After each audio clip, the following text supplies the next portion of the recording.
Okay, we are officially live. We are live and got some faux pay on the screen and a couple of Grand Seikos. So we are live a couple of minutes before official start time. It is 4:57 p.m., coming up on 4:58 in a few seconds. And so this is the first official live stream from the Prevost Motor Coach Marathon Coach. I did an emergency test broadcast the other day, but I didn't send a link out to those who are on the list because I wasn't sure if it was going to work. And I'm not sure if it's going to work now because we are using an AT&T 5G home hotspot that's designed to be used at home, not on the road in a Prevost motor coach. So we'll see what happens. So far, it's been pretty robust. I've been watching streaming television. I've been using it just like I would at home, and it's worked fine. And I have not even contacted AT&T to change my zip code with them, so they don't even know where I am. So Patel Philippe is in the house. Howdy, Craig. Tell us about your solid gold stunner. Is it still Patek quality, or do you feel it's more like Rolex? Well, I'll tell you what. Right now, I'm wearing the 038, which is a 9F movement, 18 karat gold.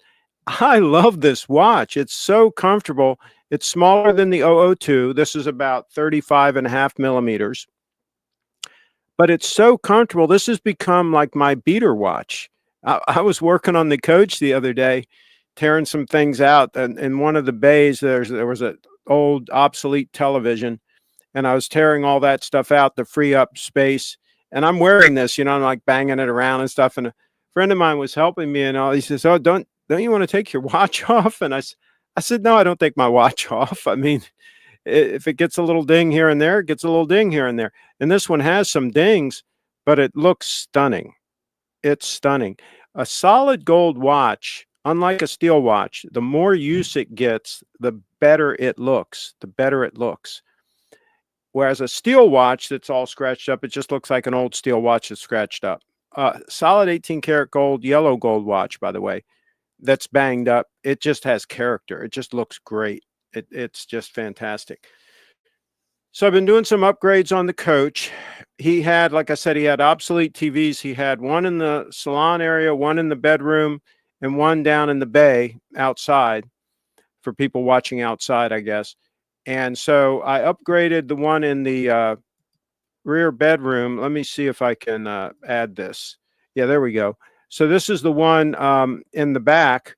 And I ended up going with a 55-inch back there because that was the smallest that LG made that's OLED. I much prefer OLED. It's a lot more expensive, but it's a really good picture. And by the way, the picture that's on there right now is the 60 series diesel engine that's in this coach. And on the right-hand side there, see that huge AC compressor? That's the bus air, the over-the-road bus air. That was a must-have option. I would not get a coach without that. So anyway, I put that one in the bedroom, and let me see if I can find the picture of the one in the front. Let me see here.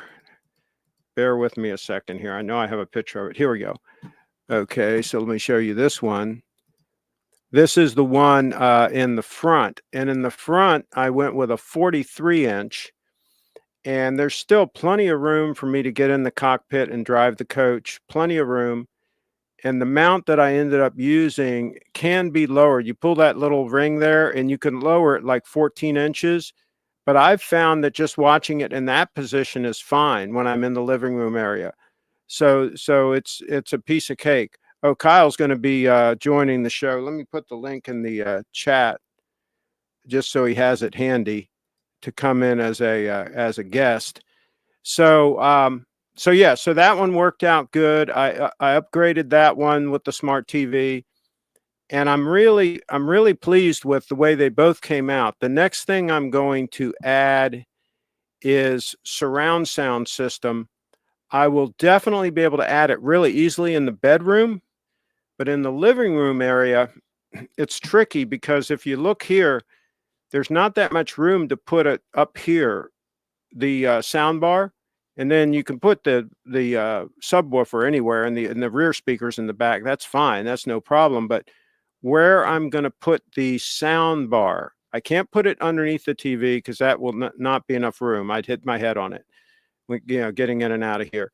So I've got if I can't figure out a place to put the sound bar, then I'm going to have to stick with the stock sound on this. It sounds actually pretty decent, but the really good sound is definitely going to be in the bedroom, and the better picture is definitely going to be in the bedroom because of the OLED TV there and 55-inch. So I'm definitely going to have really good surround sound in the rear compartment.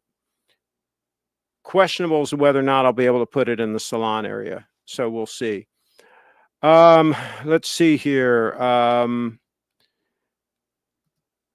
Lost Springbar, Craig, long time no show. Hope all's going well. Yes, we're doing good. I'm down here in beautiful, sunny Florida.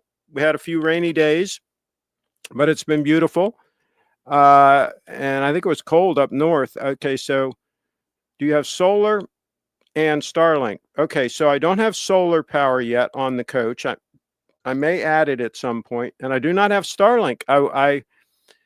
I went with the AT&T 5G at home a while back, and I was really impressed with the performance of it. And so I stuck it here in the coach. It's actually right behind me here in that window on the other side of that blind. It's a round thing, yay big. Anyway, it connects to AT&T, and it gives you really good internet. And I've been impressed. It worked almost all the way across the country. I drove this coach from Palm Desert in California all the way here to Florida, and the AT&T thing just kept handshaking with the towers and kept working everywhere I was. It was like it was designed for mobile, and it wasn't designed for mobile, but it seems to be working. So I'm going to keep using it as long as it works. I'll probably at some point add Starlink as a backup because you can turn that on and off. So yeah, Starlink will probably be in the future. Lance in the house. Hello, Craig, Kyle, and all. Lost Springbar, I recently tried AT&T 5G, and it wasn't working well for me. Must be in about. Yeah, you have to have a good signal. And fortunately, at home, I've got a really good AT&T signal. And here, I seem to have a pretty good AT&T signal. And most of the places I stopped on the way cross country, I lucked out and I had a good signal. But it is totally dependent on a good AT&T signal. Now, all the providers offer this service. So if you've got a tower close to you that's, I don't know, T-Mobile or whatever, then that's an option. They're very competitive. I'm only paying $50 a month for this thing. That's insane for like unlimited data. And like I say, knock on wood, it's been working. I've been shocked that it's been working because I thought I would absolutely have to get Starlink. And the Marathon folks, I stopped at Marathon Coach, their location here in Florida, and they want a bloody fortune to just install Starlink. They wanted $5,000 to install Starlink. I've got one of those dome antennas on the top that's obsolete. And all I need to do is take that off and use that wire to fish, and I'll be able to install it myself. It's not rocket science. Here's a gentleman coming in. Let's see if I can add him. There we go. We've got Kyle in the house. Oh, I like your setup. Look at that in the background. Yep. I love it. That's right. Can you hear me? Yes, I can hear you. Okay, good. Nice. Okay. And just make sure you have your TV turned down. I mean, so we don't get feedback. Whatever. Everything's muted, so we should. Okay. Cool. All right. So yeah, we need to hear what's going on in California because, there's been some issues there, and I never can trust the media or even independent media. I just don't trust any of them. Right. So I always want to have somebody that I know that's boots on the ground, that has reliable sources, that can kind of tell us what's going on. So what is up? And somebody says hi. Nice to see you, buddy. Oh, Springbar. There you go. Good to see you too. Good to see you too. Absolutely. So what's going on? Fill us in. So, well, first I'll just say I haven't attempted to drive up to Pacific Palisades, even though it's close to where I'm at. I haven't even attempted to drive over there. There's not much to see from, what I understand, 1,000+ structures are gone. And, somehow the village made it, which is kind of center of town. So isn't that convenient that like the one place that's going to be super cool to build around, right, that you would want to keep, they figured out how to keep that. Well, and their financial homes around there. I think, isn't the owner of that, isn't he like a real estate guy, the owner of that property, and he's got like some influence? Didn't he get some like private firefighters in there to take care of his stuff? Yeah, exactly. I think that's what happened there. You can't blame him for protecting his property.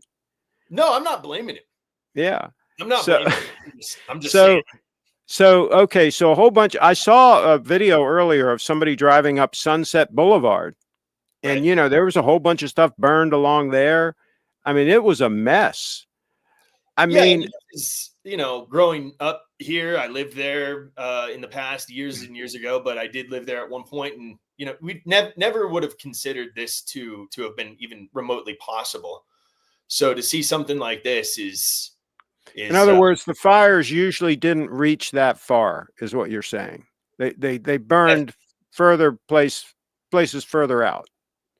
Places further out. Palisades is beachfront, and just thinking of the ocean breeze and proximity to the ocean and things. You just never would have guessed that this would be possible. It's concrete. I mean, right on the ocean, and just to have all of those structures going up. I do understand that a lot of those structures were frame structures. I guess a lot of them were built a long time ago. Yep. And they weren't built to be really fire resistant. And so that's probably a large part of it. I would think if they build back, they'll build out of materials that don't burn. Right. I've seen these old churches, that are like all stone, and then they go up to a slate roof, and there's almost like no transition between the two. It just goes up stone, and then there's a very slight overlap, right? And it's just slate, right? And there's like nothing that will burn on the outside of the structure, just nothing at all. I mean, I would think in California at this point, until they get the water situation straightened out, that they would build everything out of materials that just simply cannot burn. Right. I mean, they just got to do it. They got to bite the bullet and do that. And by the way, when I was driving across country, the amount of stone that I saw and the rocks and the boulders and all this stuff, I'm thinking all this building material, and a lot of it in California too, in the desert area, when I'm coming across the desert, right? All kinds of stones and stuff. And like, I'm thinking that there shouldn't be any shortage of building materials that they could build out of. Of course, they're probably not allowed to harvest any of that stuff. Probably not. I hate to laugh, but it's just a disaster what these people have done out there. Yeah. First of all, they've starved people for water. They won't let them have H2O, right? And then they won't clear out the brush, right? Yeah. And I don't even think they'll let them fight the fire. I mean, there's just so many restrictions on everything, right? And then something like this happens, you're like, hey, how did your restrictions work out? How did that whole thing work out for you? Right.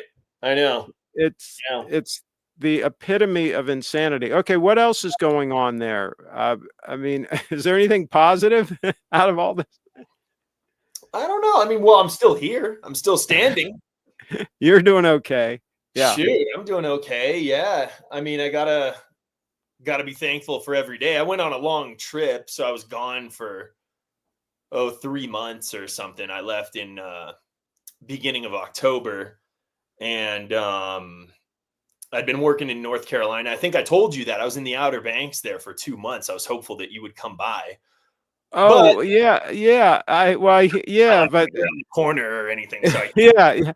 Now, explain to me what you were doing there, or can you say? Oh, I was working some Airbnb properties and vacation rentals in a hotel. There was a hotel that opened. I was working for a company that launched a new property. And so I was like the GM during the sort of the launch of the property. Is that a company affiliated with the company that you're with in California, or is it a whole different operation? It's affiliated with a company that I was affiliated with that's also here in California, but I am no longer working with them. But yeah, I was there. I was actually working one of their properties that was here in Palm Springs. I was working there too. And then, got relocated for that launch out in North Carolina. And then, brought Leslie with me. She was hired on as well. So we were both kind of working. And you also traveled overseas in the meantime. That was after. Yeah. Yes. You were all over the place. Yeah. I was kind of everywhere. I was working in San Diego at the beginning of last year, or sort of at the beginning. I had surgery at the beginning of last year. I had a double hernia surgery in February. Yeah. So just about a year ago, 11 months ago or so, I had that surgery, and took a bit to recover from that. I was actually down for a couple of months just due to pain prior to the surgery, because I was in so much pain. I couldn't really do was that from exercising or something? How'd you do it? I think it was a snowboarding accident the prior season. Oh, okay. Gotcha. Early 2023, because there was always issues after that. And I won't get into the nitty gritty here, but I could tell something was wrong. Yeah. Didn't know exactly what it was. Multiple doctors couldn't figure it out. And then finally in November of 23, we identified what it was when I was working in Santa Cruz. Actually, I went to like some budget hospital in the middle of the night, in major pain. And they figured it out.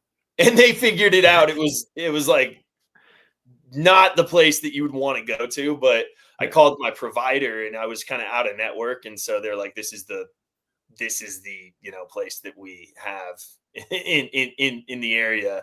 And so I went there. I'm not going to, I gotta get the tab picked up by the insurance. So I went to their affiliate hospital in town, which was just really, really, really bad. It must've been 50 years old. Yeah. It looked like something early 70s, hadn't been updated since. So, but either way, they figured it out. I got the surgery in February, and then was working down in San Diego after that. And then after San Diego, I was in Palm Springs. And then after Palm Springs, we went over to North Carolina, worked there for a bit. And then that was out in the Outer Banks. Really nice property. Are you feeling a lot better now? Oh, I feel much better now. Yeah. They're you'll be good in a month. Like it never happened, or? No. Not quite there like it never happened. Not like it never happened. There's like some. Now, with time, will it be 100% better, or is this something that's going to be nagging you? Yeah, from what I understand, is it just continues to get better, because there's mesh I have mesh inside now in the intestine, and that, like, the tissue will grow around that, and it'll strengthen actually over time and get better, at least from what they told me. And I think that, going through the process here about a year in, that seems to be the case. I mean, it's a lot better now than it was. So I'm happy for that. And then so in October, we got back in September from Outer Banks, North Carolina. We got back here. And then the day I got back here, literally the day I got back, Leslie picked me up from the airport. She came back a little bit before me. I was there for 2 months. And then I came back the day she picked me up at the airport here, actually Palm Springs Airport. We come back to my house, which I'm at now in a undisclosed location in the mountains. But we came back here, and there was a threat of fire here. So I had to leave, and I stayed at in the mountain. There was a threat there too. Yes, there was a threat. The day I got back here, the foothills were on fire. And I remember I was driving home, and I said, "Oh, look over there. The foothills are on fire. That sucks." For those We're going to talk some more about this situation. Let me put a question up here on the screen. Craig, where are you RVing these days, and how easy is it for you to find a safe campground? Okay, so I stay in resorts, and so far the places I've stayed have been very nice and have had good security, and I don't feel that there's any issue. And driving across the country, I stayed mainly at truck stops, and I was really surprised the sound insulation of this rig. I was able to sleep soundly, even with trucks coming and going all night. I usually stop for 6 hours to sleep on the road, and I slept fine. So as far as if I'm in transit, I'll just stay at a truck stop. If I am going to a destination, I try to find a decent RV resort, because this is a 45-foot rig. So, you need a resort that'll handle a big rig. And they'll tend to be nicer places. So far, it hasn't been an issue. So, but you have to be selective. You have to be careful. And I never disclose my location. I mentioned that I'm in Florida, but I'm not going to say where. Kyle knows where, but he won't disclose either. So that's what you do. You don't tell people where you are, and you use precautions, right? So let's see. I think that's all he was asking about on that. And then Craig, do you ever go on cruises? If so, what lines do you use? No, I haven't, but it might be something that I'll do at some point. I am planning on doing a lot of touring in the coach off season when I'm not wintering down here in Florida. I'm planning on traveling around, and so I'll exhaust that. And then once I've seen all the places I want to see in the United States of America, then I might go on some cruises. And one thing I do want to do is I'm probably going to visit some places that make things in the USA. I'm a big fan, as you all know, of Made in America and high quality products. And so I might do some videos. I might visit some places that actually build things in the United States of America, and maybe do some videos about that too. So we'll stay tuned for that. Okay, I got a question about lodging there in California. I hear a lot of stories about insurance is starting to become an issue. Yeah, I haven't received the bill from my house for the next year, but I'm not hopeful that it'll be. I mean, it's gonna be a lot more, I think, than the previous year. I hear that some people just can't even get it. Yeah, I know. They fired my neighbor. He told me that last year, and I don't know if he ever got another policy or what. But yeah, I remember my neighbor. It's tough every year. They give you a list of BS things that you got to accomplish. Paint this, cut this down. Mm-hmm. I remember last year too. It's either them or it's the fire department or both. And I remember last year I was like, oh, we haven't heard from the insurance company yet. Haven't heard from the fire department yet. We're going to skate through we're good this year. Like finally, not gonna. And then I got a letter from both of them like the next week. Yeah. I'm like, oh my gosh, and then here's the thing. You can't blame the insurance companies can't. because they're not a charity. I mean, the whole point of insurance, and this is what a lot of people don't understand about insurance, is the whole point about insurance is they get a bunch of people to pay in, and on the off chance that one of you has a terrible thing happen, Sure. the fact that a bunch of people are paying in compensates for that one tragedy, right? But if you have a situation where all the houses get burned, it's not a one-off tragedy that the other people can pitch in, with their premiums and basically pay for. That's the way it works. You got a whole bunch of, let's say you have 100 people paying into a policy, right? And you have one person has an event. Well, theoretically, those 100 people can pay, a small percentage of that event, and, it'll still be covered because there's 99 of them, right? But if there's 99 people that pay into the policy and 85 of them have their house burned to the ground, yeah, the math doesn't work. No, it doesn't work anymore. No. Right. And so now, don't get me wrong, the insurance companies are a mess. There's a lot of corruption. There's a lot of issues with the insurance companies. Don't get me wrong, but still, we can't expect them to pay for all of these houses that are burned down I mean, the math doesn't work. So they've got to fix the H2O situation. They got to bring the water down from the north. They've got to build more reservoirs. You all should literally be swimming in water in California. There's plenty of water in California. It's just not distributed properly. A lot of it goes out into the Pacific Ocean. All right. They shouldn't have one drop going into the Pacific Ocean. It doesn't need any more. I know. Right? They should be capturing all of that runoff from all the snow melt and all of that stuff that happens every year. All that should be captured in reservoirs and then used as needed in the areas that don't get rain, in the areas that are basically desert. That's basic. We've had this problem since, did you see that movie Chinatown years ago? I mean, this has been a problem going on since the 30s, probably even before that. You know, we're talking 100 years. Yeah. Yeah. I know. I don't know. Okay, so what else can we talk about? Have you gotten any watches or anything? They want to know about that, I'm sure. I have not. I mean, I really haven't. I'm happy with what I have. You know, that's the thing. I haven't gotten any watches. What are you wearing? What are you wearing now?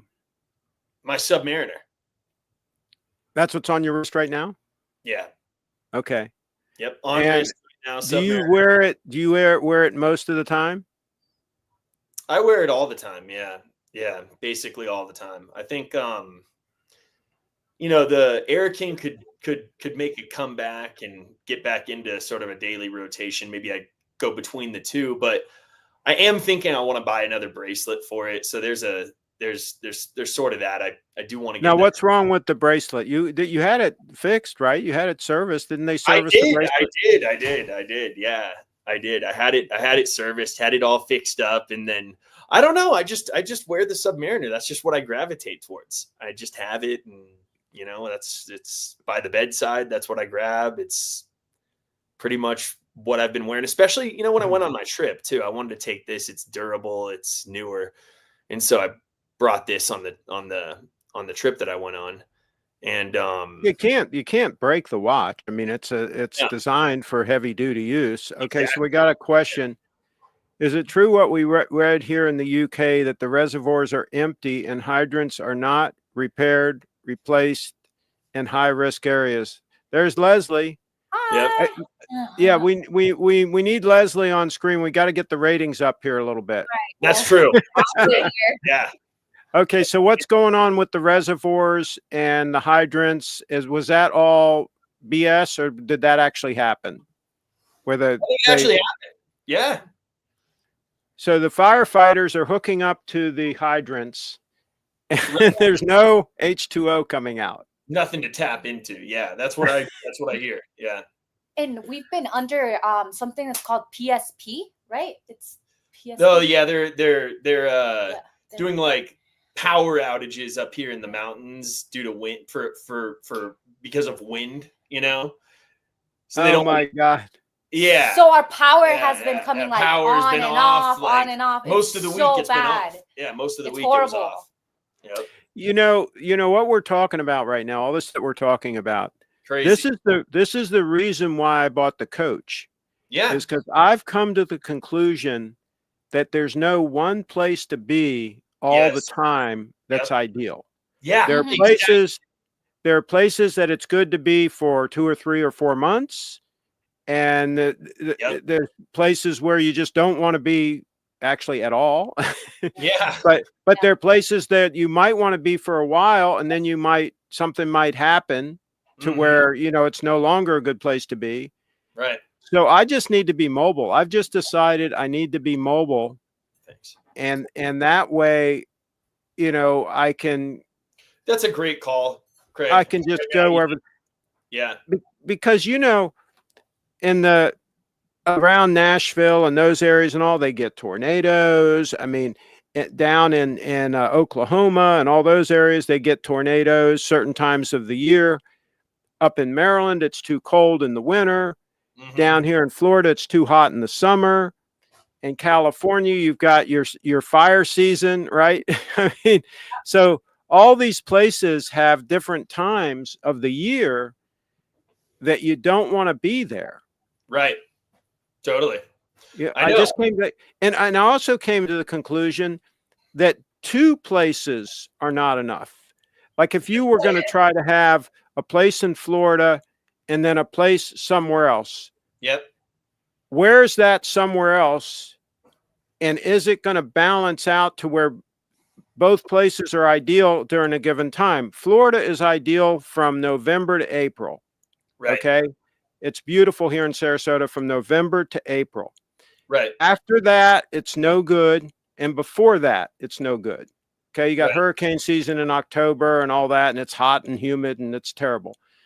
Maryland is terrible in the wintertime. It's gloomy, it's windy, it's cold. Horrible. It's just not good.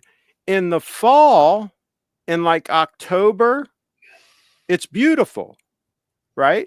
Beautiful. It's beautiful in October, probably in places like Maine and stuff. I mean, there's a lot of places where, you know, the leaves are changing and it's nice and all that. But that's 1 month. Yeah. Right?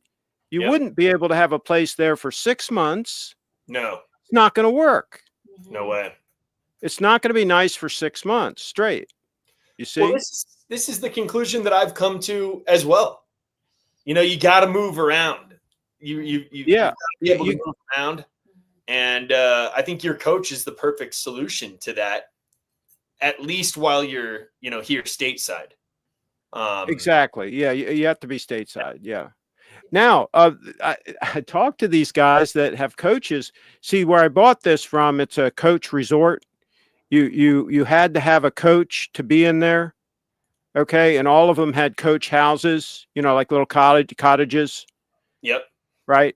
And so when I was there buying this coach, I was there for a couple of days and I was talking to a bunch of the other people there that have coaches. Right.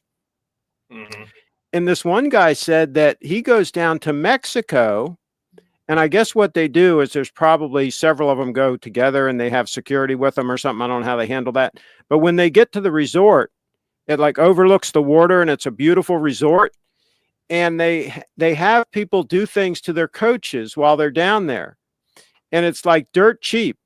Like if they need their air conditioning fixed or anything done, right?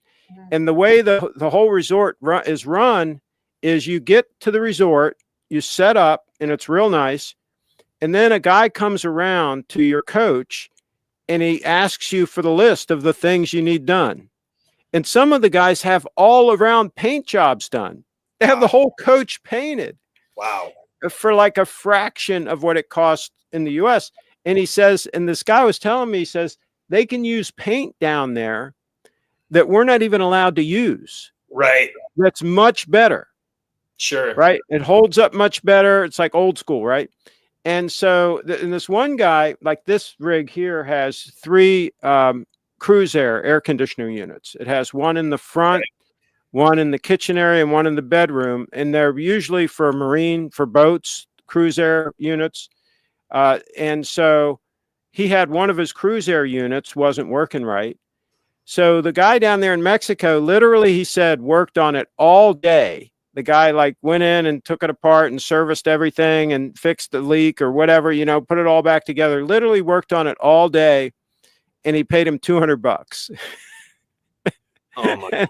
And it just, you know, and it works great. And so I'm like, that's a thing there that, you know, where I could make a road trip down there, spend a month or 2 there. Yeah. Have anything done that I need done. Yep. Right. And enjoy the place and then come back. Yeah, absolutely. You can't do that with a house. If you've got a house that you need some things done on it, it's fixed at that location and you got to deal with whoever the hell's there. Yeah. That may or may not rip you off, right? I know. It I think it's the best solution is just constantly moving. And I figured that out in 2024 because I had a great year and it was kind of like, hey, when this place starts to suck, it's just like I changed the channel, I'm going somewhere else. You know, it's like, great that you guys can do that you're plugged in and that you have opportunities to do that. Yeah. I mean, that is fantastic. Yeah, it worked. It worked out. It worked out really well last year. Definitely. And then I wanted to go back to, because Lance's comment was good. He asked you if you ever cruised, and that's what we just did. I've been on a number of them, but so highly recommend that. I think that you would really like it too, Craig. Of course, you got to pay double occupancy if you're going as a solo, but who cares? Some of them are That's another good way, though, to be at a different place. Yeah, and to be at the right place at the right time. Absolutely. Right? Absolutely. And that, and there, by the way, there are people that do cruises full time.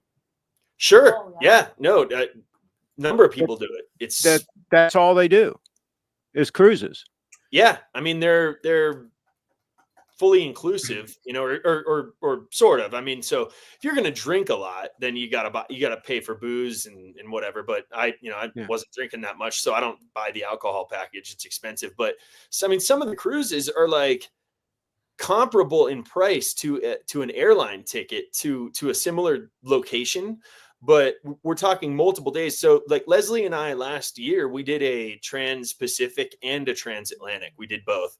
So we started the trip in Hawaii and then took a transatlantic trans-Pacific, I guess, cruise from Hawaii to Australia, stopping in French Polynesia, several islands there first, and then New Zealand for 3 days before ultimately getting to Sydney.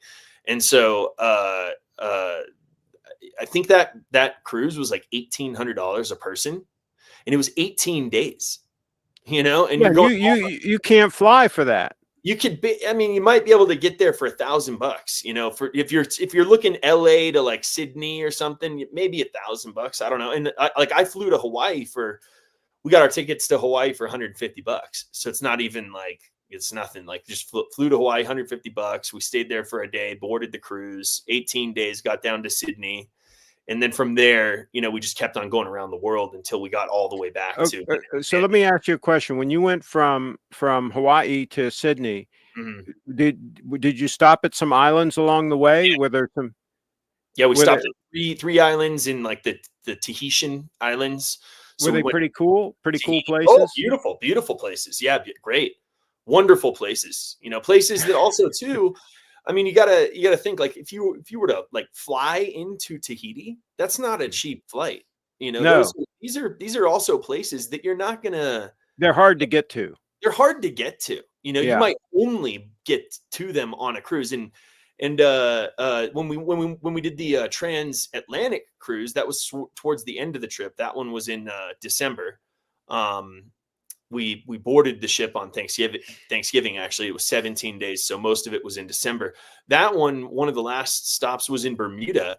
And it's like, I mean, you got to fly to Bermuda. That's expensive, and I've been there before once years back, but, these are places that are super expensive to go to any other way. Yeah. But they're, make a lot of sense. You're hitting a bunch of them. The cruise is definitely the way to go. The sticky wicket with that is internet access. That's a little bit expensive. True. It is expensive. What I did was I did not buy it. I got on every, let's say every 5 or 6 days. And then if there's a port city, basically everywhere in the world, they got Starbucks, Burger King, and McDonald's. You don't even need to buy anything. I don't patronize those businesses. I just go outside, stand outside, get on their Wi-Fi. That's what I use them for. I sit down on their table outside and I get on their Wi-Fi, just check everything, check all the emails, whatever it is they might need to do all that, and then move forward with it. And if you need to buy a day while you're out at sea for a bunch of days, then you buy a day. It's like 30. Now, 30 to 50. On these big cruise ships like you're talking about, there's no issue with being seasick on these, right? I've been on. I think I've been on 16 cruises, and they're all bigger ships that I've been on. And what did Leslie say? Did she say she got sick? She has been. She has been. She's been, but not on any of these ones though. No, not this last year. We went on 3 this last year cruises. She didn't get sick on any of those. I can't think I did actually. Because I'll have to try it, because I'm the type that if I'm on like a sailboat or something, if I'm above board, If Oh yeah, I'm fine. When yeah, I go below and the yeah, things like tossing around and stuff, yeah. I don't like that. No, I've been seasick on sailboats. So for same thing, I've been violently ill on sailboat. Never When really you been. go below, right? But when you go Yeah, below, yeah. you're okay on the deck, right? I'm okay on the deck. Yeah, As yeah, long as you can see, like, yeah. totally. So I'll have to try it. I might have to actually make an adjustment. I was going to do 10 years in the coach traveling. Yep. I might have to do 5 years in the coach and then 5 years of cruising. Dude, Well, I we mean, have look to go into on it. one You know, together. It's so fun. the transatlantic that we did was $1,000 for 17 days. So that one's even was Wait, even. what did Leslie say? What did you say? She said we should go on one together. You let us know whenever you're going, and we'll consider it. We'll see if we Gotcha. can join up. So Meet and greet. you know what I'm going to have to do? I am planning on building a building to Mhm. store the coach in when I'm not using it. I'm planning on using it a lot, but whenever you're not using one of these things, Yeah. it still has to be hooked up to 50 amps service. It should be inside. Yep. And so what I'm going to do is I've already got a piece of property that I'm going to build a building on, specifically to store the coach when I'm not using it. Good idea. So once I get that done, and there's a time when I'm going to store it for a month or so, then yeah, I think we should figure out a cruise. Yeah. Oh It's, yeah. dude, like I don't. You know, I'll fly if I have to. I don't like flying. I do it a lot because I hate flying because Yeah, I can't take the stuff I want to take. Yeah, I just don't like it. I mean, I do it if I have to because there's just no other option. Obviously, I went on a lot of flights this last year, go on them a lot, but it's just like never fun. You know, the airport's not fun. The whole thing. Kyle, that's the other reason why I bought the coach. Yeah. Is because when I had my other coach, the Bluebird, Yeah. what I really liked was I could carry my stuff with me. Mm-hmm. Period. Yeah. While I was going from point A to point B, my stuff is with me. Right. And nobody's, looking, nobody's trying to figure out what I've got. None of that. I've never even had one of these coaches searched, knock on wood. Okay. So it's not an issue.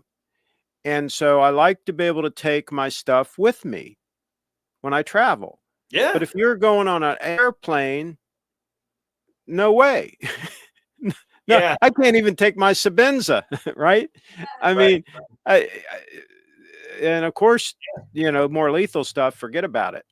So that is an issue, but I can overcome that. I think. Yeah. I think it's a good idea. I think what I'll do is once I get the building built, and I'm not even going to break ground on it until the spring when I get back up north. We're going to break ground. And once I get that done, then I'll figure out what my schedule is and when I'm going to be using the coach to travel and when I'm not and that sort of thing. And then if something jives, where you're wanting to, you got, a cruise planned or something you're planning on doing, then maybe we can get it so it coordinates. Yeah, I think it'd be cool. Yeah. Yeah. Now, what are you going to do with your work? Are you still going to be able to continue to do what you did this year in 2025? I don't know. I'm not sure about 2025. There's a lot to consider right now. Like just all the stuff that's going on in the world, the fires that are out here. I know we were talking about home insurance, just all that stuff, like being mobile, liquid, I guess, with your. Well, what I'm saying is, do you think you'll have those opportunities where you can go to another property somewhere and help them get it started and help them run things or what? I mean, you're still, I assume you're still on good terms with the company you were just doing that for, right? Oh yeah, I'm still working for one of the companies that I was working for last year, still working for that company. So okay. Yeah, still on good terms there. And we were we took this trip because we thought we were going to be doing a big remodel here early on in the year that I would need to be present for. Turns out we're not doing that anymore. So, but yeah, that's actually why we took the big trip, was because we thought that we would be, you know, glued to the situation here, and there would be like no chance of being able to go anywhere else. So now that remodel is like off the table. We're not doing that anymore. So I guess the short answer is too late for that. But I guess the short answer is I'm not 100% sure yet. But if we find something that both, you know, makes sense for the both of us at that time, I can't really book anything in advance because I don't know what I'm going to be doing exactly. Yeah, well, I'm the same way. I play things by ear and Right. and all that. But see, once I have the building completed, Yeah. then I'll have my options open to where Okay. I'll have a place to put the coach and I can leave and not worry about it, Yep. you know? And it's hard to find rental spots for these coaches. They're usually booked up and all that. And it's just a pain to Yeah. find a place to store it, you know, inside. Right. And so that's why I've just decided to build a building Yeah. and just, you know, have a place for it and have a place to store other things that I want to store and just, you know, just have a building. So Good call. Yeah. yeah, okay. So we'll keep things fluid. Exactly. What else is going on there? What are your thoughts about Bitcoin these days? What are you thinking? I think it kind of, you know, it did about what I thought it would do in 2024. Like if you would have asked me in, you know, a year ago, early 2024, where do I see it where do I see Bitcoin at in December, let's say, of 2024, in January of last year, I probably would have guessed 100,000 or so. And we did that. And so I think we predicted that a year ago. Remember, we were talking about, you know, when I bought 2 extra Bitcoin for 16,000, right, with the idea of using one of those Bitcoin to buy the watch right, and the Lexus. Well, I ended up buying the Lexus LX 470 because I needed to tow that behind the coach. I couldn't use a sedan. You can't flat tow the LS 430. right. So that's why I bought the 470. So I bought that a little bit in advance of it hitting 100 grand. Mm-hmm. And then I had the money set aside, and my contact down there in Virginia said she was going to get me the gold GMT. Yep. But she didn't, and she dilly-dallied and so forth. So I put that money towards the coach. Yeah. And I bought the coach instead. And it's not like I have to have the watch. I've got, you know, a couple of beautiful gold stunners. I don't really need another one. Right. Well, we never need these things. But anyway, so yeah, we talked about that. Remember, our target was in November, and I was off by a week or two, right? It hit 100 grand about a week or two later than I said it would, you know, a year ago. So where do you think we're going in 2025? I don't know. If I were to guess, I'd say maybe 200,000. I don't know. I think you're good. I think you're good on that. 250. I think you're good. Yeah. I think that's a realistic. The game theory is playing out. Yeah. And what I mean by that is people who otherwise would not embrace Bitcoin are in effect being forced to do so. Mm-hmm. Yeah. They're being dragged kicking and screaming into Bitcoin. Right. And eventually they're all going to acquiesce. Eventually they're all going to embrace it and want to have it and so on and so forth. And we're still looking at a strictly limited supply item. So the fact that these people have no choice and are ultimately going to have to get involved, the price has to keep going up. Yeah. And we've talked about this before. The thing that we don't know about, the unknown, there's one unknown. And that is, when will the weak hands run out of Bitcoin to sell? Because we don't know how many of the OGs that have a lot of Bitcoin, we don't know how many of them have weak hands and will cave and will sell at certain price points. We've seen a lot of them selling around 100K. Like when it hit 100K, a lot of people have been selling, right? And a lot of old coins have hit the marketplace and have been selling. So a lot of OGs turned out to have pretty weak hands, right? So they've been selling. So, but the question is, when are they going to run out of Bitcoin to sell? Because I don't care how big your stash is or was, it's not unlimited. It's going to run out. Right. And when that happens, the price has to start really shooting up because the new Bitcoin that's mined is not enough to meet demand. So if the weak hands are no longer selling because they've either run out of Bitcoin to sell or they've already got their mansion, their boat, their Lambo, they've already got the things they want, and now they're just holding on to the rest, right? Now they become strong hands. That's it. That's when the hockey stick, that's when it's going to take off. And we haven't gotten there yet. Yeah, the violent upheaval. I mean, it's got to go ballistic at that point because the supply is going to be insanely limited. We got a gentleman in the house. Buy and hold. There you go. Nice, Jeepu. I still have people that say that they have 0 Bitcoin. and I'm like, what in the hell are you thinking? Do you think the government's going to buy 1 million Bitcoins? No, they won't be able to. They won't be able to afford it. I think what's happening right now, possibly, is Trump and his people are buying Bitcoin right now, but they're keeping quiet about it. And that's a smart thing to do. They shouldn't tip their hand. Yeah, if they were to announce that, the US government is buying Bitcoin for a strategic reserve and we're buying it right now, the price would shoot up right away. Yeah, right? Yeah. So there's no reason for them to do that. True. I think it's possible they are buying Bitcoin to be put in a strategic reserve, and I think they'll take the Bitcoin that they already have that they've confiscated and put that in a strategic reserve. But it doesn't really matter because a bunch of states are already starting to do it.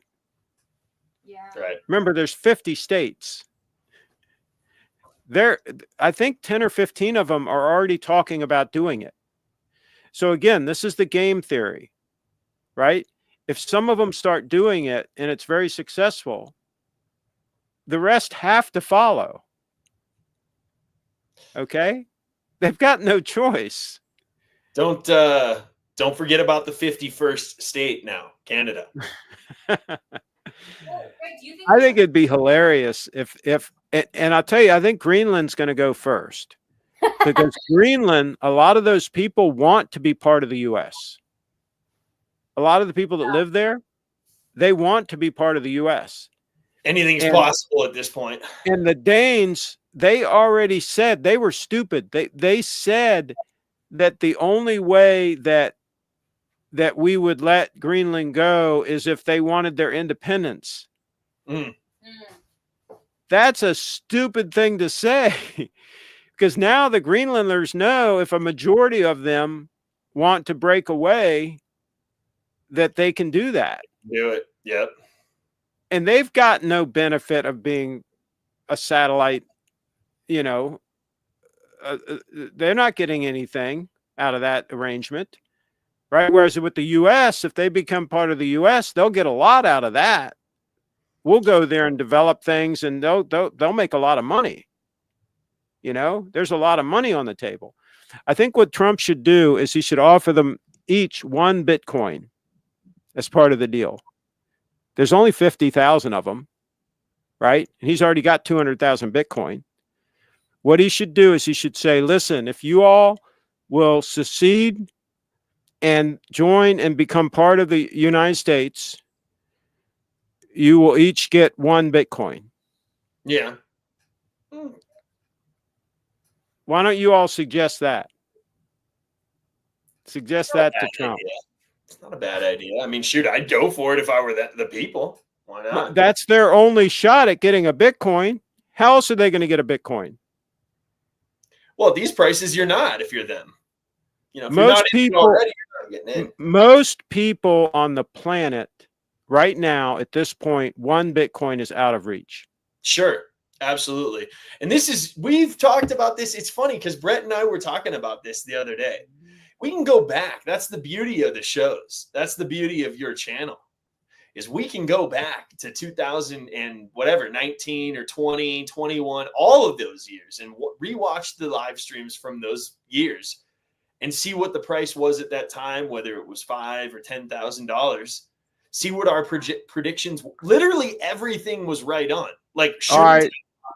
So check out this video clip right here. Absolutely. But I would suggest that some of these people that have a ton of steel Rolexes, I would suggest that while the market is hot right now, that they liquidate a couple of those surplus watches and buy themselves a couple of Bitcoin.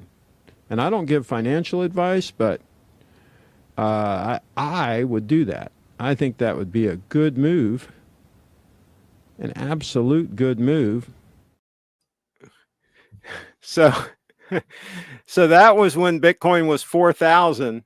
That's what I'm talking about. And we told them to sell a couple of the steel Rolexes and buy some Bitcoin, multiple Bitcoin, right? They could have sold a sub. At that point, subs were like 12 grand, right? They could have had 3 Bitcoin. Yeah. For one sub. Right. And some of the people that I was talking to that was directed at have like a dozen steel watches. I mean, imagine if they'd have sold 10 of the 12. Right. And just kept 2 nice ones. Yeah. But here's the thing. We're going to be having this same discussion a couple years from now when it's $1 million, when Bitcoin's $1 million, and saying, hey, even at 100 grand, you should have scratched and clawed and figured out a way to get yourself a Bitcoin. Absolutely. I know. Yeah. You know, I mean, people right now, maybe you set your goal, get a 0.1, you know, and then at $1 million, it's 100 grand. I don't know. Well, if you've got a house in California, sell while the selling is good, because, you know, you might not be able to sell the puppy if people can't get insurance or anything. Absolutely. Liquidate while you can, and put the extra money in Bitcoin and travel or whatever. I mean, that's exactly right, Craig. Yeah. I know. And there's really no better way to do it. Anything else to say before we wrap up? You have any questions for me? Anything you want to know, or?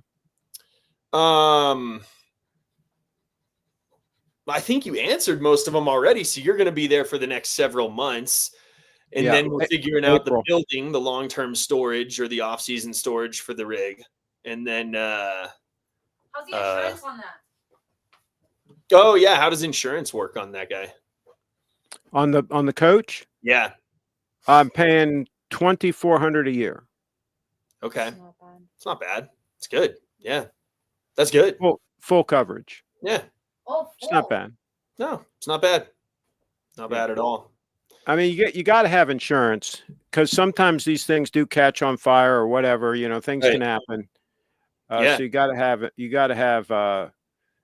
Now, if it was like my house, if they were going to charge me like $5 grand, like twice as much or something, then I'd be thinking twice. Sure. But 2,500 is like, yeah, that's close enough. That's you know, makes sense. See, that's the way I look at insurance, is I look at it, hey, if what are the odds that I'm going to put in a claim, which they're pretty small. I haven't had a car accident claim my entire life, right? So the odds of me putting in a claim are pretty small. So therefore, I would not pay $5 grand a year. I would not pay 10 grand a year, but 2,500-ish. That's kind of worth it. Yeah. If it was much more than that, then I would take the risk. Yeah, I agree. I'd be self-insured. Sure. Right. Because I don't have to have insurance. Yeah. I don't have a loan on it or anything. So it's not required. Okay, here we go. I didn't liquidate any watches, but became a whole coiner at 12K. Hindsight is a wonderful thing. Well, that's the thing. I mean, if you got a whole coin, heck yeah, and you're holding it, and you have the intestinal fortitude to hold on to that puppy, even when it hits $1 million, hold, because it's only going to increase in purchasing power. This is the way I like to phrase it. It's going to increase in purchasing power. When I see people post on Facebook, oh, Trump's been in office like, a month or whatever. He's been in office. It hasn't even been a month. It's been a couple of weeks. Wait, it's only been a week. It was the 21st that he was in, right? It hadn't even been a week. I saw people posting on Facebook, the price of eggs haven't come down. And I posted a reply to them. I said they've come down when priced in Bitcoin.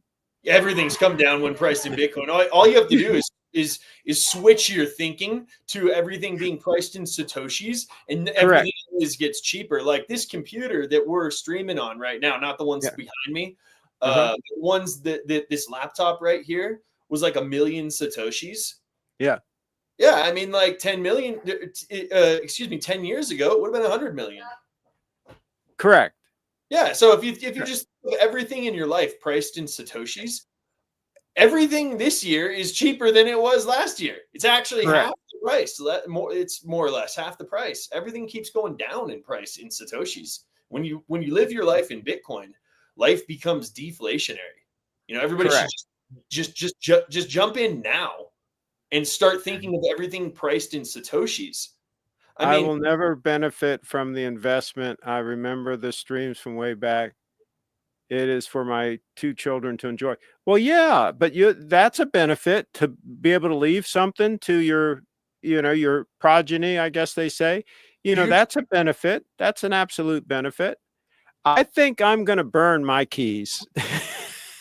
That'll be a donation to the community. That's what Michael Saylor says he's going to do with his Bitcoin. Really? Did you hear that? Yeah. He said he's going to burn his keys. Now, this is his personal Bitcoin, which he has a lot. He has a lot. Okay. This isn't MicroStrategy. This is separate. This is his own personal Bitcoin.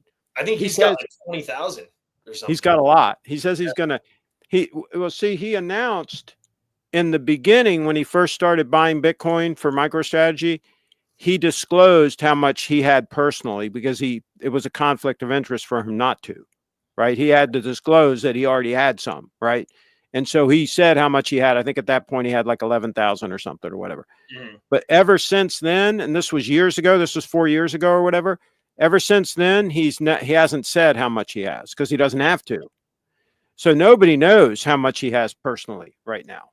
And I guarantee it's a bunch. Yeah. But he says it's going to be a donation to the community. He's going to, in effect, take it with him. Cool. That's crazy. That's your choice.